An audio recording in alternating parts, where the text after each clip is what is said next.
Okay, so this is recording now. But every semester when we do this is my second year at Swinburne. So my name's Greg, for those of you who haven't met me yet. Make sure that we keep this particular lecture slot about the actual lecture content itself. We don't want to be constantly addressing everybody's questions that they might have about their lab group or how they might not be here next week or something like that. That's a separate thing, okay? Feel free to email me about those if you need. But all the information at the moment is in these introductory lectures. And also there's numerous Canvas announcements. So before I go into the actual lecture content, is everybody comfortable in regards to understanding what the actual structure of the labs are? I'm hoping everyone is. So you can ask questions about the recorded lectures, Hayden. Yeah, sure. Yeah, definitely. I mean, that's the whole thing, is that we're asking questions. You can ask a lot of questions about the actual lecture content that we're going through. Sure, definitely you can ask things about the recorded lectures. What I mean is, with 500 students in this unit, you can only imagine the amount of students who don't actually don't check Canvas for your announcements, don't read the unit outline, or don't go through the introductory lecture content, where we sort of describe everything. I get about 50 emails a day. So you do the maths, right? I get about 10% of you students who are contacting me with questions that really shouldn't be questions. So have a look at all the background information before you email me. That would be really appreciated. Thanks, because life is busy. And there's a good chunk of my time that definitely gets spent repeating myself. So anyway, let's get into it. So we'll go through from the beginning. So as I mentioned before, for those who are joining in late, this is not a slow, heavily described version of the lecture. At any point, you can stop me and ask questions for more clarification on a particular topic, okay? Okay, so this is me. Dr. Greg Davis. So I'm the major convener for biomedical science within the health science degree. Those of you who were actually at that introductory session, you might have met me then. If you weren't at that session, then this is me here. Clearly that's not me in the photo, but I would say that my hair is just as good as the Fonz. Okay, for those of you who do not know the Fonz, that makes me feel old, because it definitely shows that I am in a very, very older generation. So feel free to contact me either by phone or email. So I'm over in the SPW building, is where my law office is located, very close to the anatomy lab. And I'm over at ATC because my research lab is over there. My background is mostly as a developmental biologist. I'm really interested in how organization and structure of the genome allows development to occur that leads to healthy sort of development. In this case here, I work a lot of DNA damage repair mechanisms and RNA biology, mostly microRNAs. It's really about, kind of linked to cancer, that sort of stuff. The thing I like about teaching anatomy and physiology, though, is that everything that I do in my research, if you have a look, I'm going to put the pointer on, you have a look over here, these mutations in these embryos here are going to lead on to have devastating physiological consequences.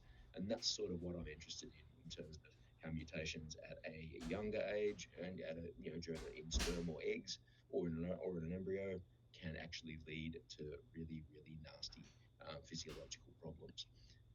Okay, is this recorded? Yeah, Sarah, it's recorded. So if you click back onto this Collaborate Ultra link at any point throughout the semester, you'll have a history of the actual ones that are recorded.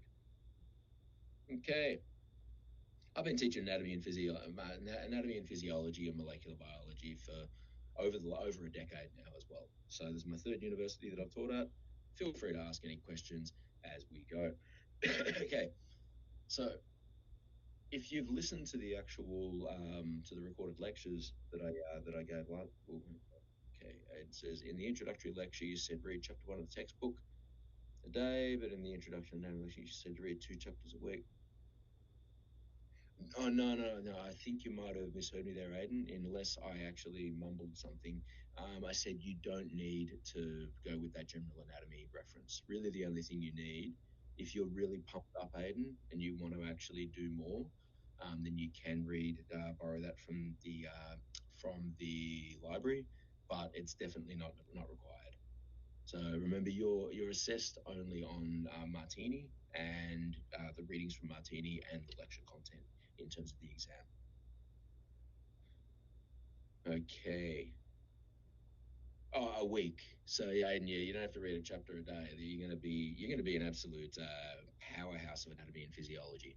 So if that was a Freudian slip by me, my apologies. No, so basically the weekly lecture content will have one chapter associated with it. So for example, this is chapter 1. Next week's lecture is going to be based on chapter 2 in Martini. So when you listen to those lectures, read that lecture. You don't need to read that chapter. You don't need to read everything in the chapters as well. Really, it's everything that we're going to be covering in the learning objectives and anything that elaborates on what's on the slides. Does that make sense? Does it, Aiden? All right, Sarah, I want you to go through the introductory information here because we've covered that a lot. But in short, Sarah, that's free on the Canvas page. And if your Canvas doesn't work, you need to go to Student HQ because I can't help you with that. Okay? Is that good? Yeah.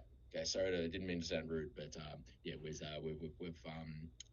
if you wait, how are you on this if your Canvas doesn't work? Because this is through Canvas, Sarah. You mean your Access Pearson doesn't work?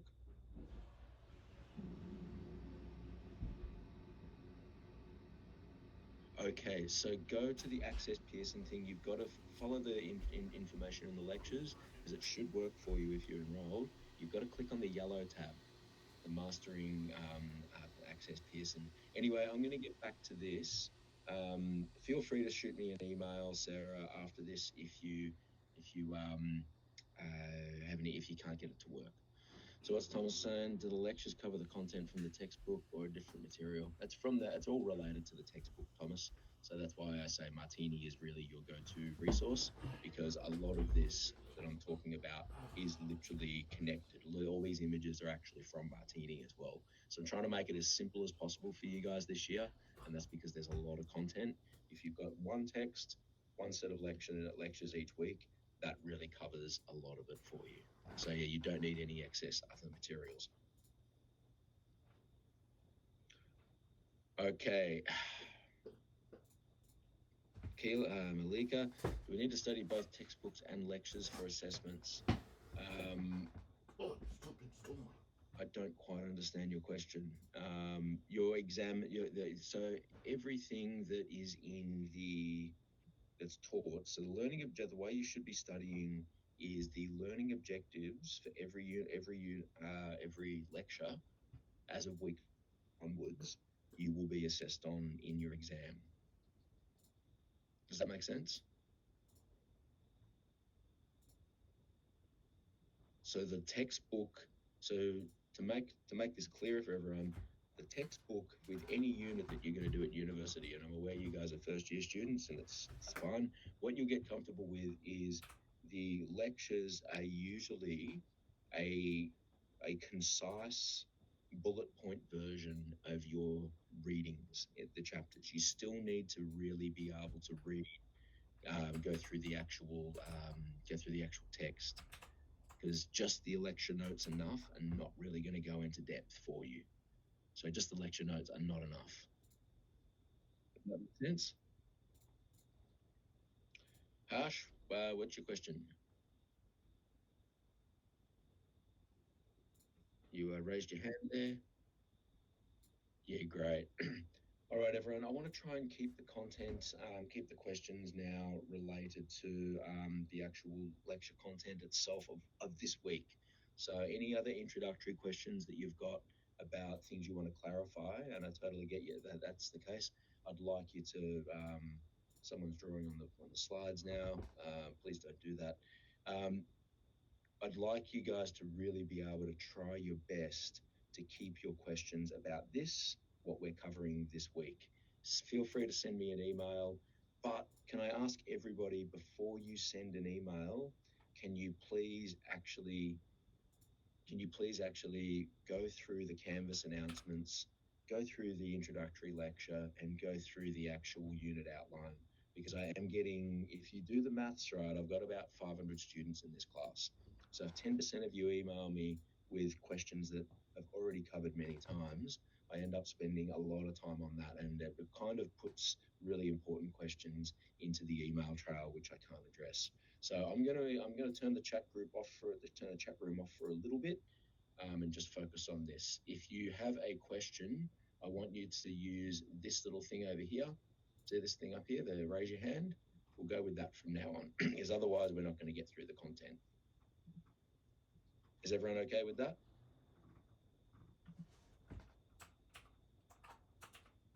Yeah, fantastic. Great. All right, everyone, let's get into it. Okay. So anatomy is the structure and physiology is the function. So at any point, put your hand up. I'm going to go through this quite quickly because we have a lot of content to get through. This is more of a Q&A clarification session, unlike a lot slower lecture format.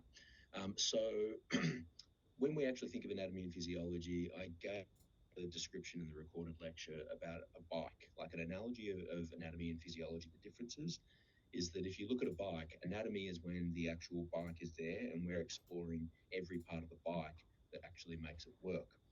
The physiology is how the mechanics of how it actually works. Now, the physiology, the phys comes from physics, right? So it's about the actual physical processes, the way these things function, right?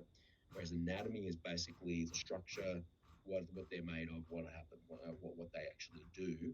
However, how they do it is the physiology. So think of that analogy that I was talking about as a bike. We basically study this from the bottom, from the top all the way down. If you think about it, a pyramid, or from the bottom up, regardless of which way you want to flip this.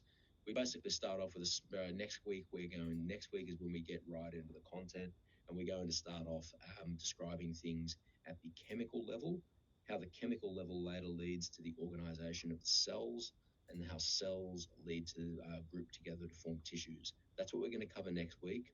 Then what we go on from after we actually introduce all the different tissues, we go into introducing body systems as well. Body systems overall, once you understand all of those, you put it all together and you can understand what makes a functional human. So we're going to go through it in that particular format. I'm not going to read out all of these, but as you can see here, we're going to go through every major organ system as well. So throughout the semester, this is your week-to-week schedule. So again, these lectures are Q&A, basically Q&A sessions. The main lectures that you should be attending, if you miss these, that's fine. This is really if you need to clarify things, more of a Q&A session about the content.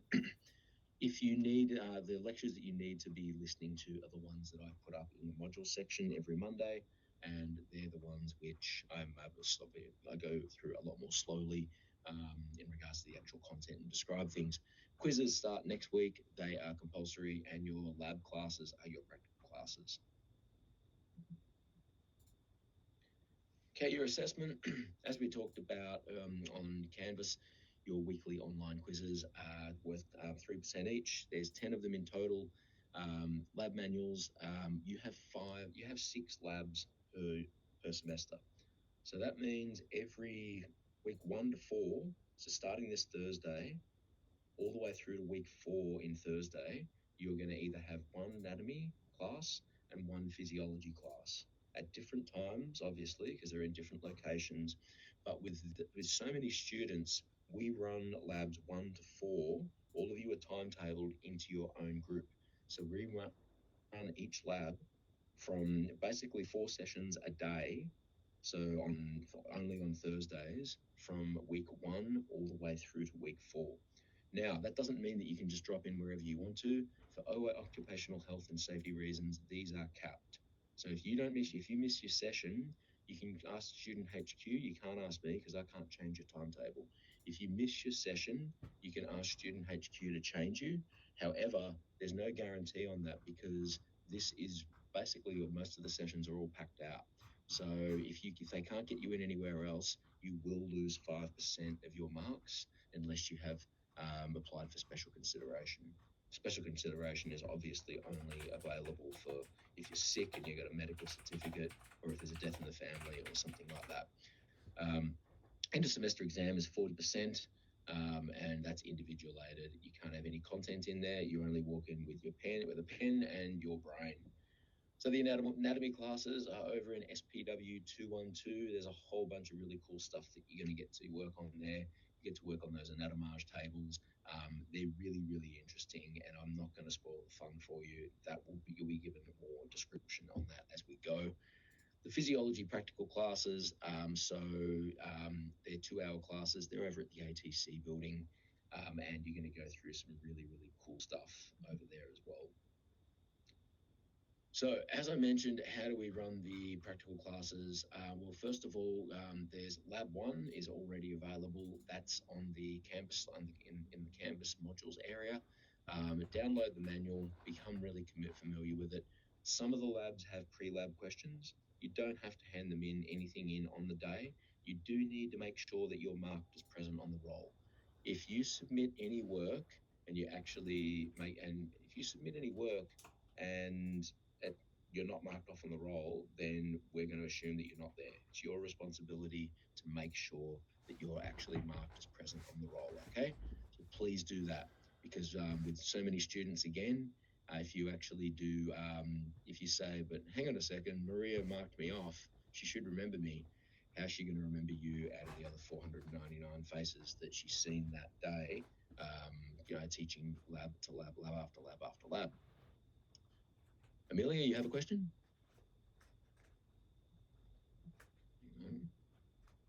Do we need to have lab coats, safety goggles, etc.? No, you don't need to have that because they're not wet labs, Amelia. But what you do need to do is you need to actually have done the safety induction. Yeah. So just make sure you guys have done the safety induction. If you haven't done the safety induction, because they will check when you're coming in. If you haven't done it, if you're not on the list, they will actually send you away. Aiden, what's the question?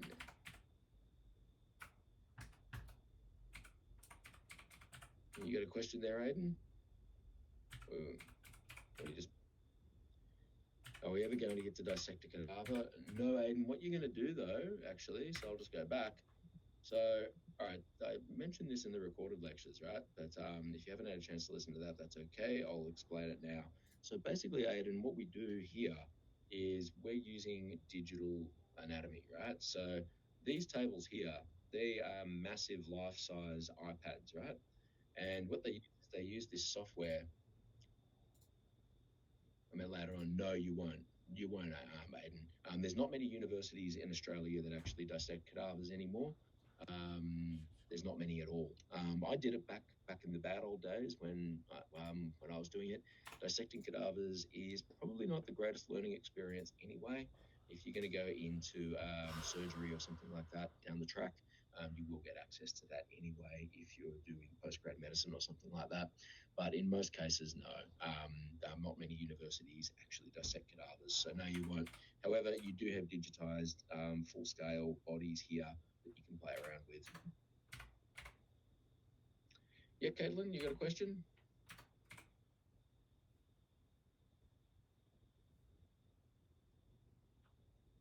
Yeah, Caitlin, they're online. They're open book. Yeah, so you do them within your own time. So they're open for a week, and you basically just run through those in your own time.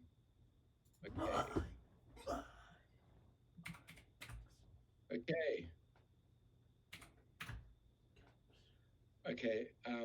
Everyone, Malika, just as I said to everyone else, if I keep answering everyone's questions that are not about the lecture content, we're not going to get through the lecture content. So if you've got a question about that sort of stuff, you've got to send it to me on email after, okay? Is that all right with everyone? Okay. Fantastic. Yeah, I'm more than happy to help, but we keep getting stopped like that. We're not going to be able to clarify anyone's concerns. So we haven't even gotten to any content yet. This is just the structure of the unit. Okay, let's keep going. We're going to go fast, all right? Now, you have to upload these in PDF format. Don't worry, there's going to be heaps of description before you actually have to submit them. They have to be uploaded by PDF, right?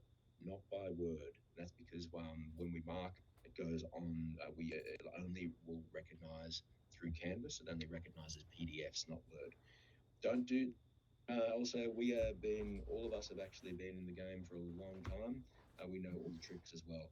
We know when a student has 3 different grandmothers that die in one semester, that you're probably not being correct. We know that if you actually do the old classic of submitting a blank file, but then saying a couple of weeks later when we go to market and we say, hey, you've submitted nothing, and you say, oh no, this is the real one. I made an accident. So you got to be really careful. If you don't put up the right file with the actual in the right format, then you will not get marked. Okay. So, and that's really, we have so many students being dishonest in the past. So we've got to treat everyone the same.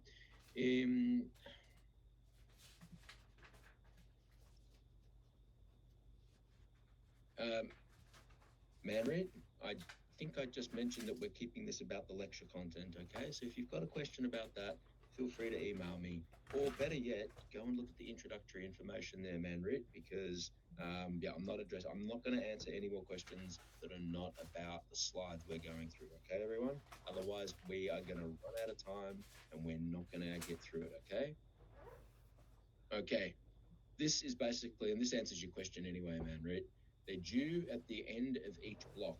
So lab 1 goes from week 1 to 4. It's due at the end of week 4. You get 1 week after. So that's for the students after. So they're due 1 week after the block. So there's 3 blocks. The first one is week 1 to 4. Second is 5 to 8. Third is 9 to 12, right? So they're all due 1 week after the final week of that block, regardless of what week you're in. They're really not hard labs, okay? You put them through there. Email submissions, we will not mark. Okay. A couple of things as well is that if you are more than... Hey, Aiden, you got a question?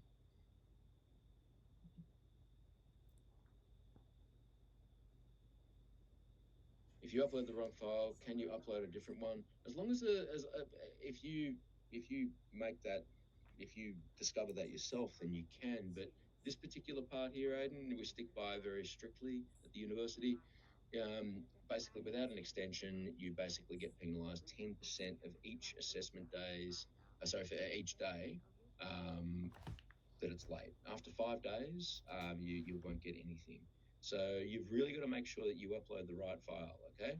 You got to just, because this is preparing you guys for the real world. If you're applying for a job and you put in the wrong file, upload the wrong file, the employer doesn't contact you and say, good, really interested in you because your name sounds cool, but you haven't uploaded CV, you've uploaded, you've uploaded a shopping list. So does that make sense, Aiden?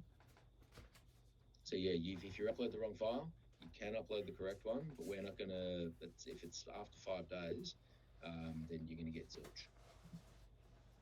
Okay, a couple of really important things here as well. Again, it's maybe something that's a big shock for you guys coming from high school through to university. Special consideration is only under the grounds of basically sickness or death in the family or something like that.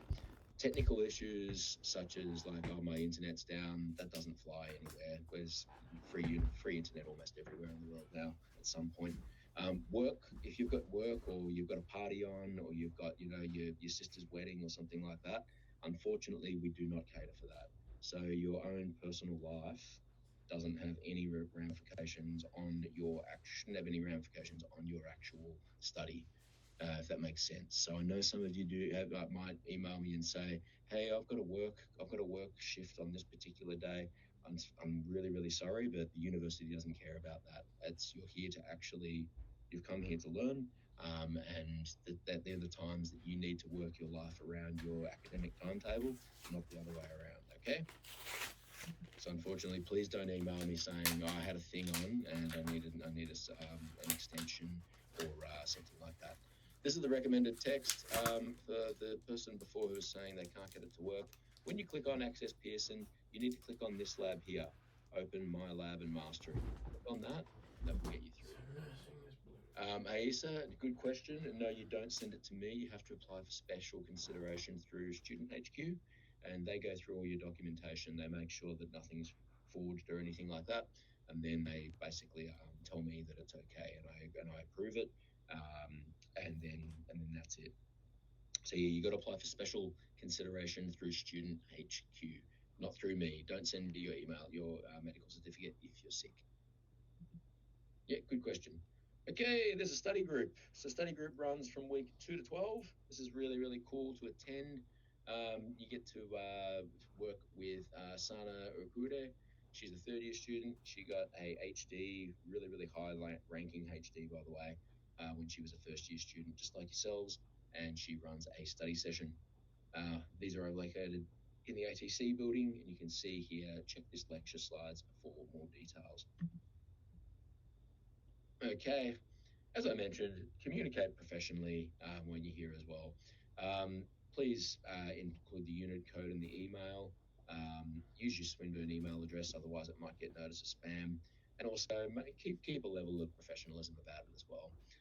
You can either call me Dr. Greg, Dr. G is what some people called me last year, which was absolutely hilarious because I've never had that before. But the main thing is if you send me an email that just says, hey, and then there's a demanding question, I'm just not going to respond to it. I wouldn't expect you guys to respond to that either. Again, you're here to actually basically start the beginning of your career. So try to start exercising that professionalism now.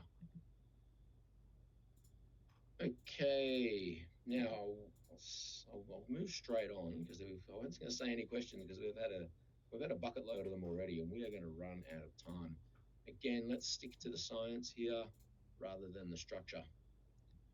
So, the learning objectives. Now, every single lecture that for your entire degree, you should actually be going through the using learning objectives as your particular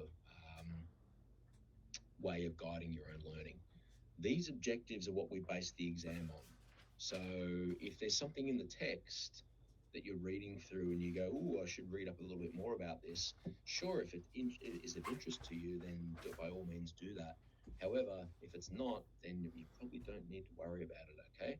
And that's because you should really be making sure that you should go through that you understand these things.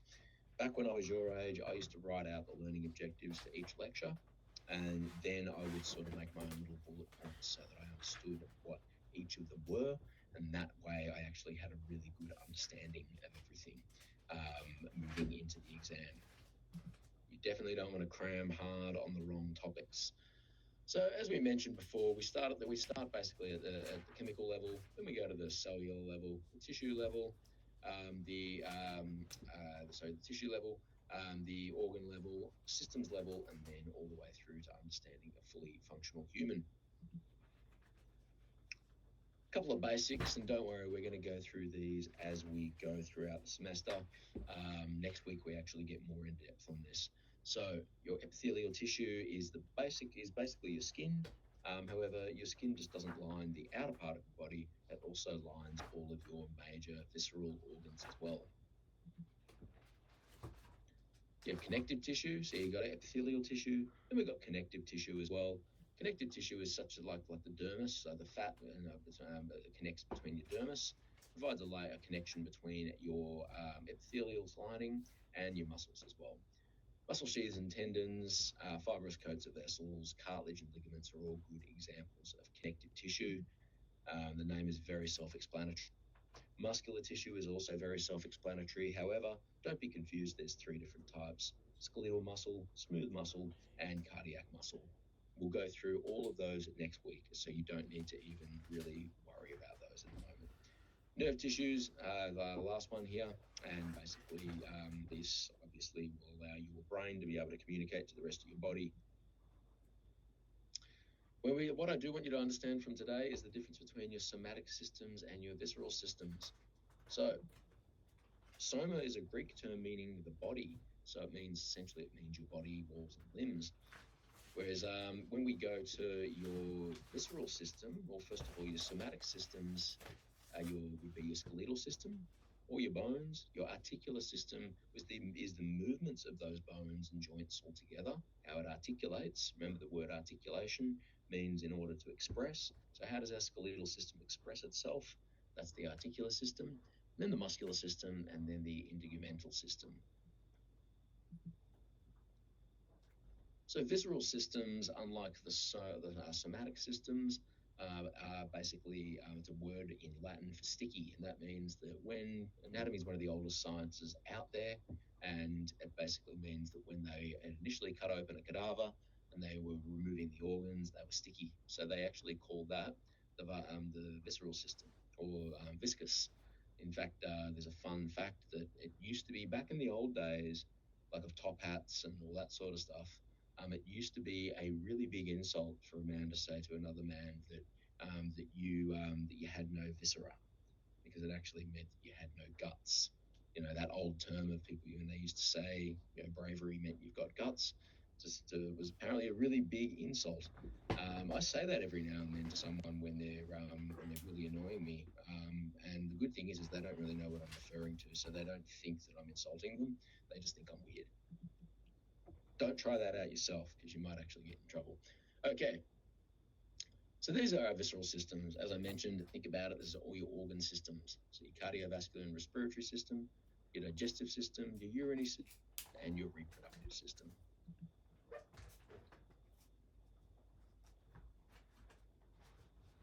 All right, this is taking a little bit to load up. Can you guys see everything at your end?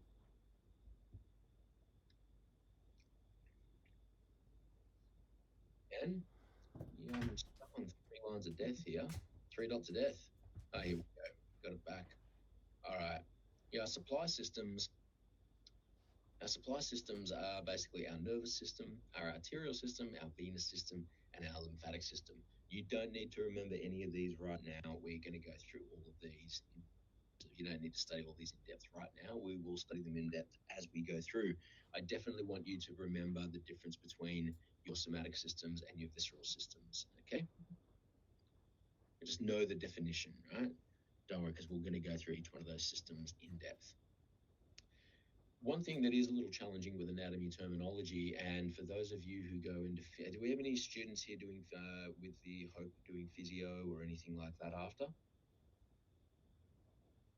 Yeah, fantastic. Okay. So wait, who had their hand up first? Okay, Taya, go for it. You got 20 seconds. You got longer than that, but.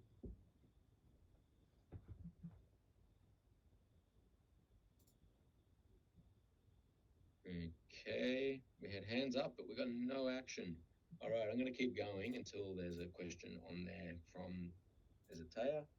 Okay, so the biggest problem that people, especially if you go into physiotherapy or anything like that, no, your mic didn't work, Taya.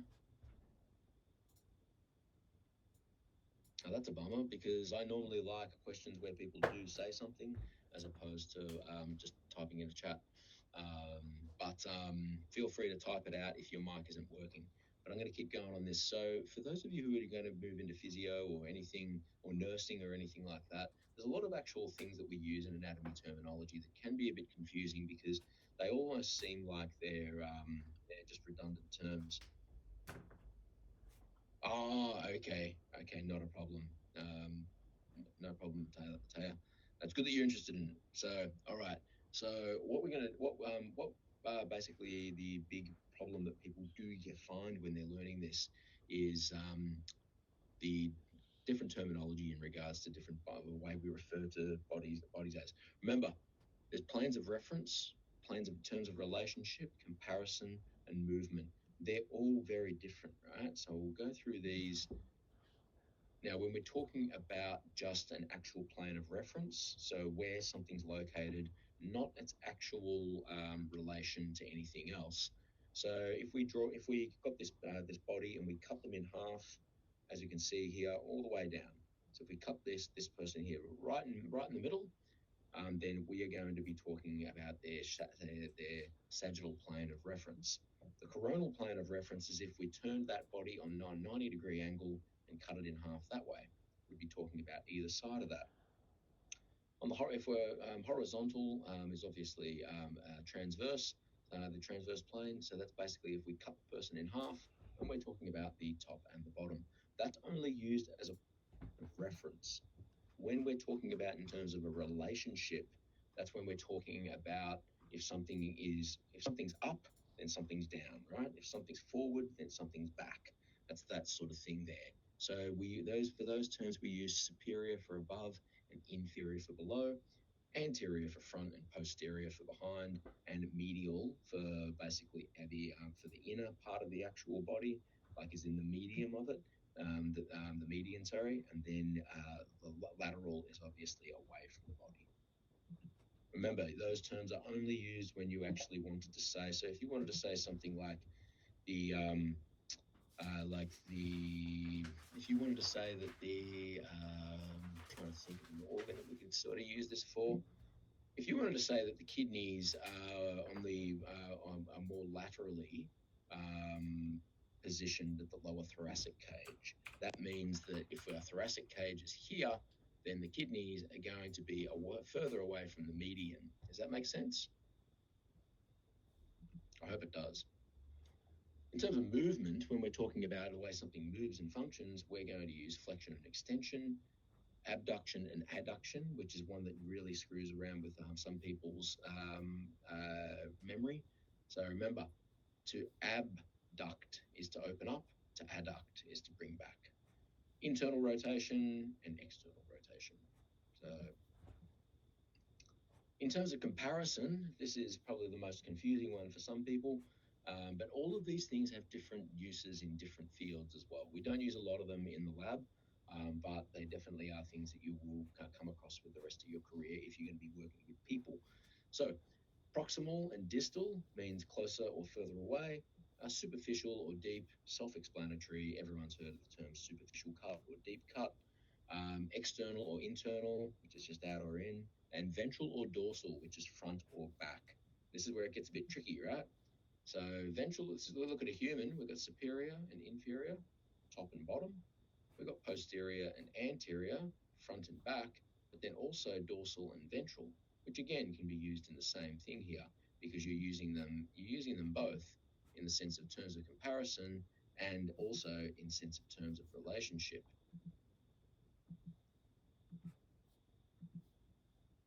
However, if we want to look at a dog over here as well, its posterior and anterior is the way it's facing.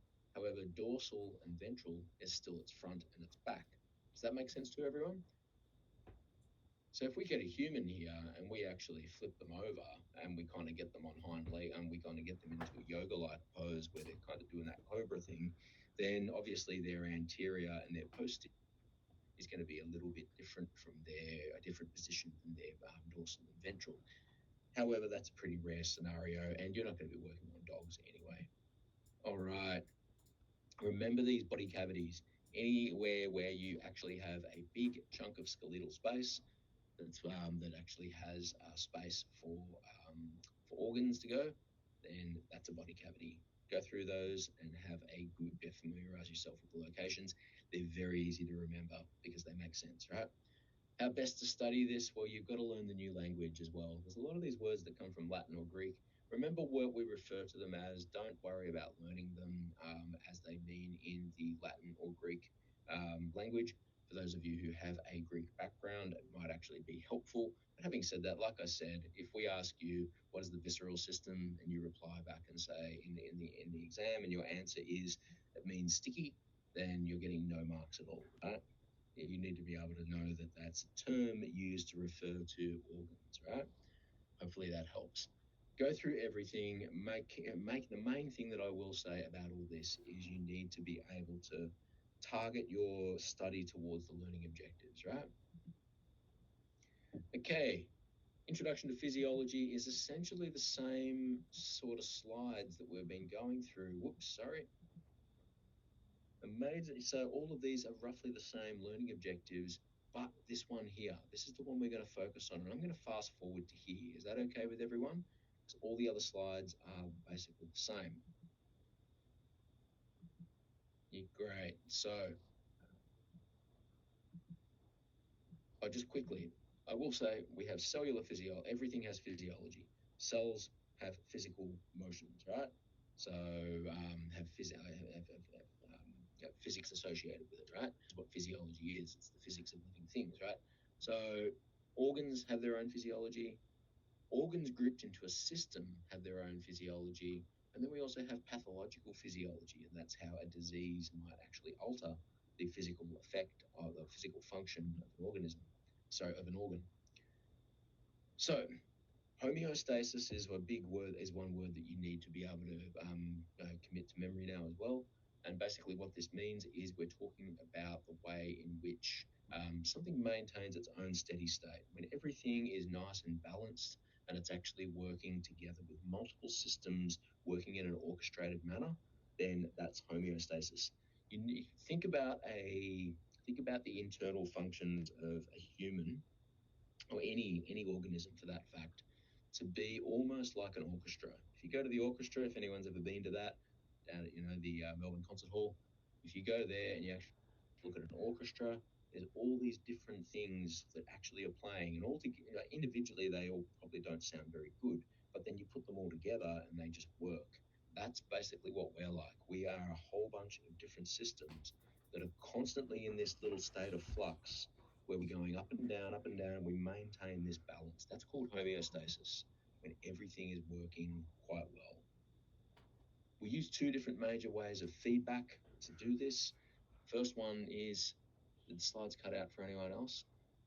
They didn't cut out for me, Nicola, but they cut out for me before. So I think it might just be the amount of people that we've got on this particular server. Okay, so getting back to it, there's slow systems and then there's slow feedback. That's called negative feedback. Then we've got positive feedback as well. Let's go through negative feedback here. Most systems in the body work on negative feedback, and that's slow. That's a slow process. It's not immediate. Whereas positive feedback is rapid. We don't have many things that work in the body like that, but one of them would be blood clotting, for example. Let's go through negative feedback first. So this is what happens when you need to control your body's temperature. Our body temp actually needs to be maintained at this particular area here as well. You see over here, anywhere between the upper 36s to the early 37s is really a normal body temperature. 37.2.3 is kind of where we normally are. If you go up, obviously, if anyone who here has ever had the flu really badly and you end up hovering around 41, 42, you're probably going to hospital because the damage that you might be doing from that fever is going to be catastrophic. If it drops quite low, down to around 35 or so, 36, then you're going to be in problems and you're probably going to enter a hypothermic state. So what is our body is constantly undergoing these negative feedback loops. In this case here, remember that negative feedback, if I ask you to find the difference between negative and positive feedback and you just say slow or fast, that's not actually enough. This is negative feedback is because you have you basically work on trying to decrease the stimuli. In this case here, if the stimulus is an increase in body temp, we actually want to restore it by decreasing it. So we basically, the increase of a product equals sort of a reduction in the outcome, if that makes sense. So here we've basically got increase in body temp. That causes the receptors on your skin and in your body temperature sensors to be able to recognize that. Sends it to the control center in the thermoregulatory center of the hypothalamus.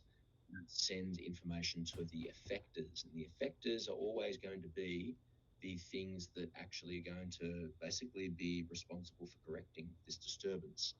That basically means, in this case here, your blood vessels and your sweat glands and the skin will actually start to function together to increase blood flow to the skin. That will allow an increase in sweating, and that will basically cause a reduction in body temperature. Why does sweating actually reduce body temperature? Well, obviously, it's like having a shower. That's why we sweat. We get liquid on ourselves, the wind hits us, and it feels nice and cool.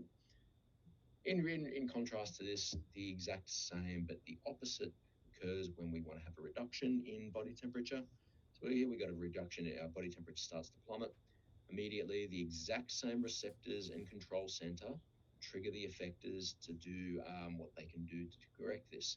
We start to shiver, we start to we don't sweat anymore, and then we restrict blood flow to the skin. And what that does is it allows the blood to go and keep the major organs nice and warm and actually and healthy. And you'll also be able to notice that you'll be getting what's called what they used to call, when I was a kid, they called them goosebumps. So that happens because you get restricted blood flow, and that further restricts blood flow by actually reducing the surface area in which blood can actually move around as well. Thus, therefore will restore your body temperature, coupled with the shivering, with the exercise essentially, that will basically allow you to get warm again. All right, we had a question. Someone had their hand up. Is that correct?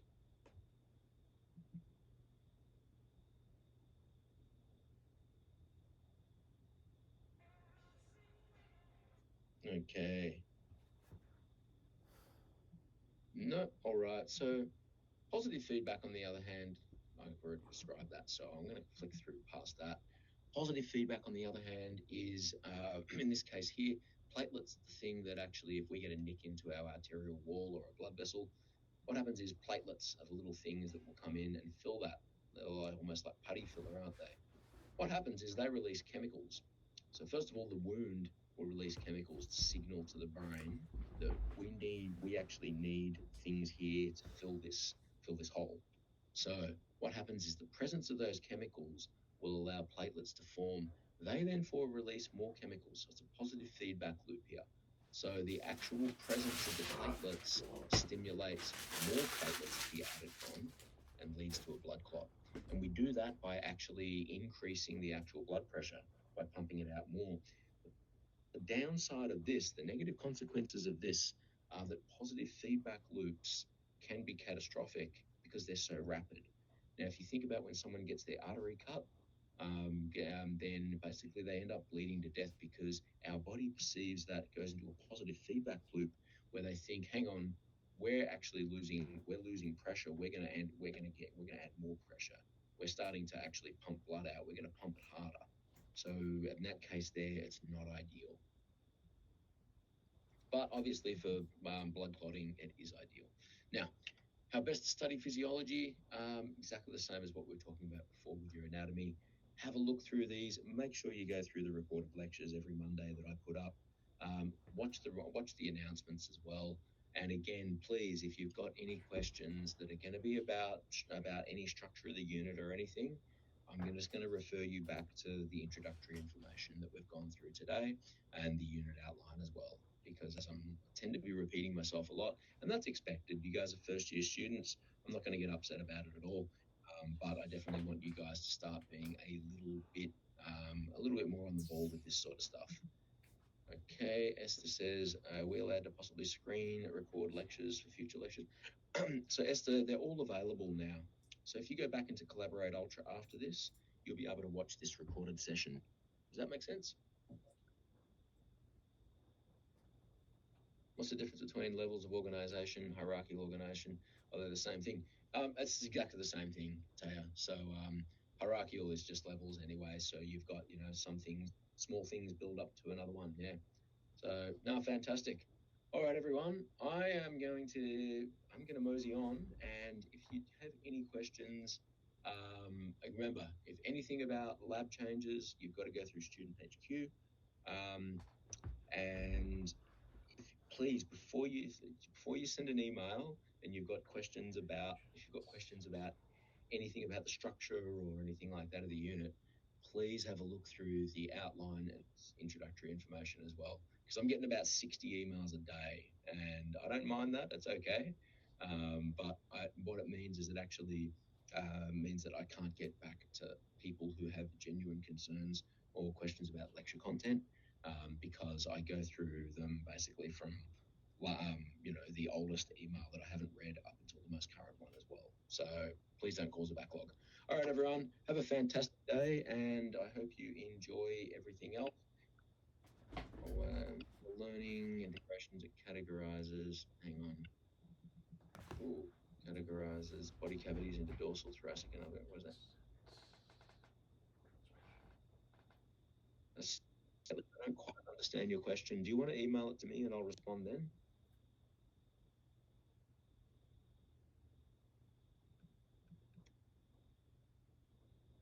Okay. Yep. Any questions about the lecture content, feel free to email me. More than happy to help. Okay, I'm going to get going because I've got the same thing in 8 minutes for the next group. Take care, everyone. I'll see you in your labs.